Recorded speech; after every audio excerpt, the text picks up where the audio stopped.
Hello guys, good morning. তোমরা সবাই কেমন আছো? আশা করি তোমরা সবাই ভালো আছো। তো আমি সকাল সকাল উঠে গেলাম। এখন বাজে কটা 4:40। তোমরা কি এখনো সবাই ঘুমাচ্ছ? আমি তো সকাল সকাল ভোরবেলার হাওয়া খেতে চলে এলাম ছাদে। আমি এখন আছি তারাপীঠে। তারাপীঠে এসছিলাম ঘুরতে, তো এখনো অব্দি আছি। কত সুন্দর। ঘুম থেকে এমনি তো উঠি তো তোমার হচ্ছে কটা 10টা 11টা কোন 12টা। আজকে আমি ঘুমাইনি, সারা জেগেছিলাম, ভিডিও দেখছিলাম, ঘুম আসছিল না। তো দেখো কি সুন্দর দেখতে লাগছে। সকাল সকাল ভিউটাই আলাদাই মুমেন্ট।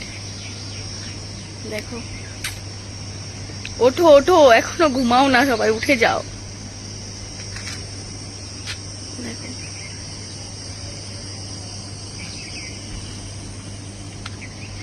চলো বাই।